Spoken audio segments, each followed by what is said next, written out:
Alamin natin report mula kay Manang Milky Regunana. Milky, please come in. Lakay at Sister L, sumalang na kahapon sa Executive Course on Legislation ang mga baguhang kongresista na bahagi ng 20th Congress. Umaabot sa mahigit 40 newbie congressmen ang dumalo kahapon sa orientation at seminar. Layunin na Executive Course na matulungan ang mga bago at nagbabalik na kongresista na magabayan sa paggawa ng mga batas, lalo na sa pagbuo ng budget, proseso at structure ng mga committee at public relations.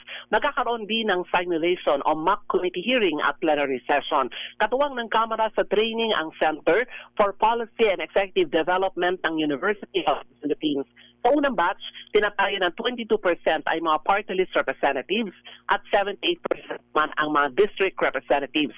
Ilan sa mga first-termers na bahagi ng unang batch ng trainees Lakay at Sister L ay sina Representatives Leandro Leviste, anak ni Senator Loren Legarda, Audrey Subiri, asawa ni Senator Mig Subiri, Omar Duterte, anak naman ni Davao Representative Paulo Duterte, Luigi Villafuerte, anak ni outgoing Representative El Rey Villafuerte, at Mica Gonzalez, anak ni outgoing Senior Deputy Speaker Aurelio Gonzalez.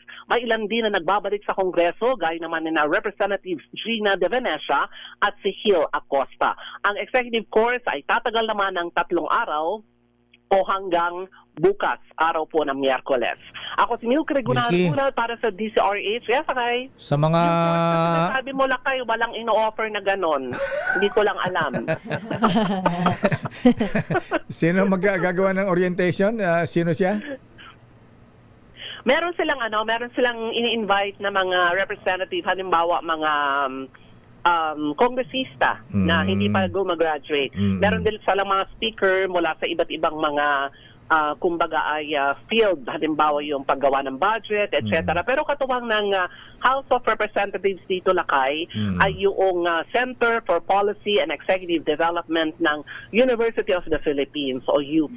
Ayan. Sana wag mag-orient sa kanila isang congressman dito sa Metro Manila. Yung kasama sa binabalita mo, Lakay? Oo, na kung humingi ng commission 50%. Naalala ko yun, Lakay. Oo. Tapos hindi lang 50. May dagdag pa. Pagkatapos isinama ko yung kapatid, another 15%.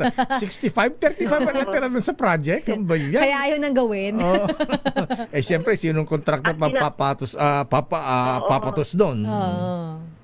Inabala mo ko, Lakay, dami-dami mga nagte-text tuloy sa akin, nag-viber, nag-message, sino ba yung congressman?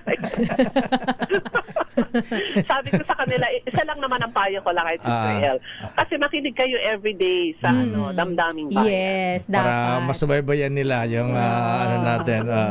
At saka wag sila... May mga socially aware na mag-Facebook lagi sa inyo sa umaga. At saka wag silang mag-alala yung congressman ay nakarma na. Ayan, natalo. Inabot na ng karma na Lakay. Tinalo Ayan, natalo ngayon. Ayan, si kasi. Ayan. Anyway, bayan. Okay nga, Ruth. Maraming salamat, Manang Milky. Maraming salamat. Hanggang umaga, Lakay. Sister L, ako si Milky Regunana Gulat para sa DCRH. Una sa Pilipinas, una sa Pilipino. Daming